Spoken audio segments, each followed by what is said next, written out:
अस्सलाम वालेकुम, बिस्मिल्लाहिर्रहमानिर्रहीम। आज हम स्टार्ट करने जा रहे हैं first year biology first chapter है आपके पास बायोलॉजिकल मॉलिक्यूल्स। बायोलॉजिकल मॉलिक्यूल्स कौन से हैं, उनके फंक्शंस क्या हैं, किससे मिलकर बने हैं, उनकी इम्पोर्टेंस क्या है, मोनोमर्स कौन से हैं जिनसे वो मिलकर बने, उनके दरमियान में कौन सी बॉन्ड होती है, ये सारी चीज़ें फर्स्ट चैप्टर में रीड करेंगे। लेकिन उससे पहले एक टॉपिक है हमारे पास बायोकेमिस्ट्री। बायोकेमिस्ट्री क्या है, किसकी ब्रांच है, ये आपके पास बायोलॉजी और केमिस्ट्री की दोनों की ब्रांचेस में आता है। बायो का मतलब होता है लाइफ एंड केमिस्ट्री का मतलब होता है केमिकल रिएक्शंस।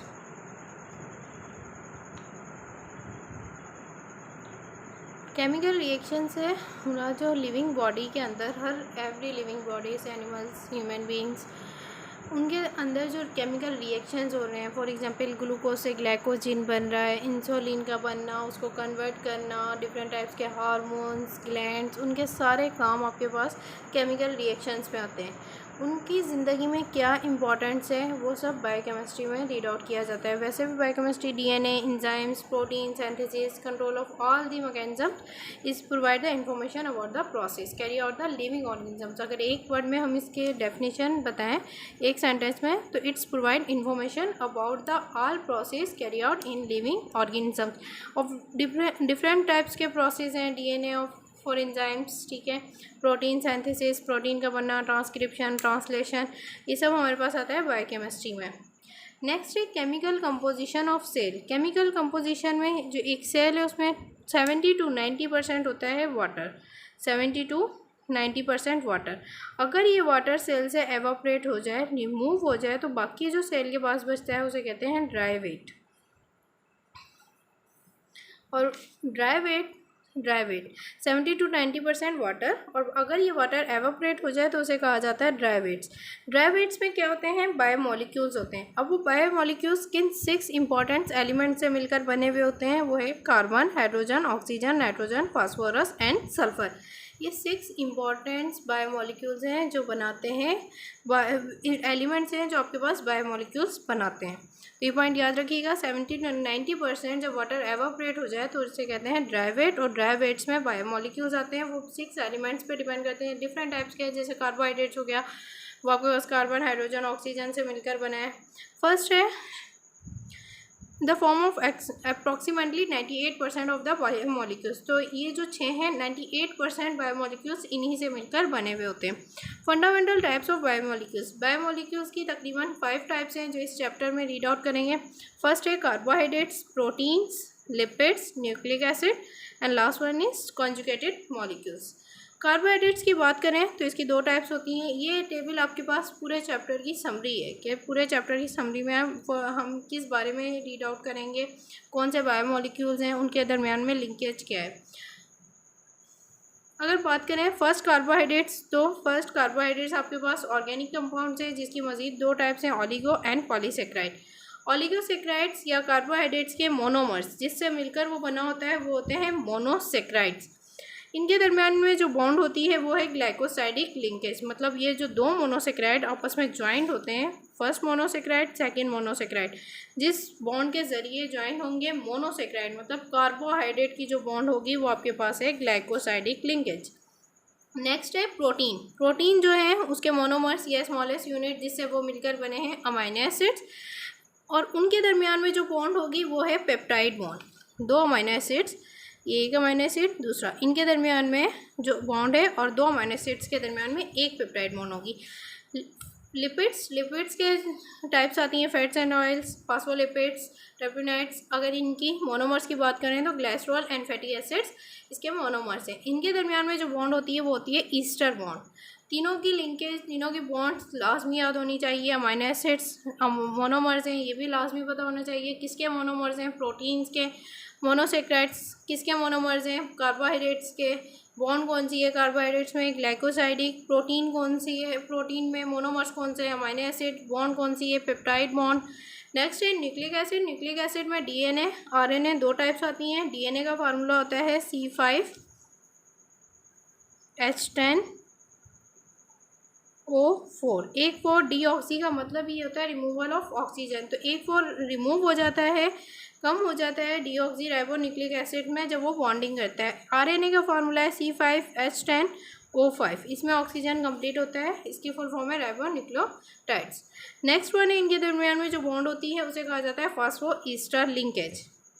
अब केमिकल कंपोजिशन दी गई है सेल की, ये आपके लिए इंपॉर्टेंट है एज ए एमकेट या एमसीक्यूज़ के हिसाब से पता होना चाहिए। सबसे पहले तो वाटर की कंसंट्रेशन दोनों सेल्स में सबसे ज़्यादा है, बैक्टीरिया सेल में भी मेम्ब्रेन सेल में भी 70 to 70। नेक्स्ट है प्रोटीन। एमसीक्यूज़ ये आता है कि बायोमोलिक्यूल्स में सबसे ज़्यादा कंसंट्रेशन जो होती है सेल में वो किसकी होती है, तो सबसे ज़्यादा आपके पास दोनों सेल्स में बात करें तो हमारे पास प्रोटीन की, इसमें 15 इसमें 18। अगर सेकेंड एमसीक्यूज़ क्वांटिटी के हिसाब से आए तो ये होता है कि बैक्टीरिया सेल्स में डीएनए ज़्यादा होता है as compare to the membrane cells, उसमें डीएनए की क्वांटिटी कम होती है। रीज़न ये है कि डीएनए उनके पास बैक्टीरिया सेल के पास इसलिए ज़्यादा होता है 1% या आरएनए 6%, क्योंकि वो यूनिसेलुलर है। यूनिसेलुलर मतलब एक सेल पे मुश्तमिल है, और हम लोग मल्टी सेलुलर है, ह्यूमन बींग्स, एनिमल्स, बाकी वो सब मल्टी सेलुलर हैं। तो उसमें मल्टी सेलुलर इट्स मीन्स हर एक के पास अपना डीएनए आरएनए है, तो 0.25 1.10 क्वांटिटी होती है। Next one other organic compounds. Organic compounds आपके पास 2% है बैक्टीरिया सेल्स में एंड 2% है मेम्ब्रेन सेल्स में। इनऑर्गेनिक कंपाउंड, इनऑर्गेनिक आइंस 1% है बैक्टीरिया में और 1% ये यहाँ पे। नेक्स्ट वन है synthesis of breakdown macromolecules polymers. Macromolecules means biomolecules, fundamentals molecules बनते कैसे हैं या टूटते कैसे हैं, कौन से यूनिट्स उनको बनाते हैं या कौन सा प्रोसेस होता है जिसके ज़रिए वो बनते हैं या टूटते हैं। तो फर्स्ट है सिंथेसिस, बनना, जिसे कंडेंसेशन भी कहा जाता है। फर्स्ट आपके पास मोनोमर्स है। मोनोमर्स, मोनो का मतलब होता है वन, मर्स का मतलब होता है यूनिट, मर का मतलब यूनिट, मोनोमर्स, मर्स मतलब यूनिट। अब पॉलीमर्स क्या है, जो बहुत ज़्यादा मोनोमर्स से मिलकर बने हों। पॉली का मतलब होता है मैनी, मर्स मतलब वही यूनिट्स, तो बहुत ज़्यादा जो मोनोमर्स आपस में ज्वाइंट हो जाते हैं, कंबाइन हो जाते हैं, उसे कहते हैं पॉलीमर्स। नेक्स्ट है मैक्रोमोलिक्यूल्स, लार्ज मॉलिक्यूल्स बनते कैसे हैं, उनमें क्या मैकेनिज्म होता है और किस तरीके से वो बनते हैं। तो फर्स्ट है आपके पास प्रोसेस जिससे मैक्रोमोलिक्यूल्स बनते हैं या पॉलीमर्स बनते हैं, वो है कंडेंसेशन या डिहाइड्रेशन। कंडेंसेशन या डिहाइड्रेशन में क्या होता है, दो मोनोमर्स कंबाइन होते हैं आपस में। एक के पास होता है OH, second one is H, second monomers OH and H, third monomers OH and H। तो जब आपके पास दो मोनोमर्स आपस में कंबाइन होते हैं तो एक वाटर का मॉलिक्यूल रिमूव होता है। जब दो मोनोमर्स आपस में कंबाइन होते हैं तो एक वाटर का मॉलिक्यूल रिमूव होता है। तो एक वाटर का मॉलिक्यूल्स रिमूव हुआ है HO2, ये आपके पास MCQs भी है, याद रखिएगा। जब आपस में मोनोमर्स कितने कंबाइन हो रहे हैं, दो, या इससे रिलेटेड लास्ट में चैप्टर के MCQs दिए हुए हैं। तो आपके पास दो मोनोमर्स कंबाइन हो रहे हैं, एक वाटर का मॉलिक्यूल्स निकल रहा है। इसी तरीके से बात करें कि तीन मोनोमर्स जब कंबाइन होंगे तो कितने वाटर के मॉलिक्यूल्स निकलेंगे, दो। चार मोनोमर्स कंबाइन होंगे तो कितने वाटर के मॉलिक्यूल्स निकलेंगे, तीन। तो ये जब भी मोनोमर्स पॉलीमर्स में चेंज होंगे तो लास्ट में वाटर का मॉलिक्यूल्स रिमूव होगा, HOH आपस में बॉन्ड करेंगे और वाटर का मॉलिक्यूल्स बनाएंगे। तो इस प्रोसेस को डिहाइड्रेशन, डी का मतलब होता है रिमूव ऑफ वाटर, डिहाइड्रेशन भी कहा जाता है, कंडेंसेशन भी कहा जाता है। कंडेंसेशन मतलब मिलना, बनना, और डिहाइड्रेशन रिमूव ऑफ वाटर।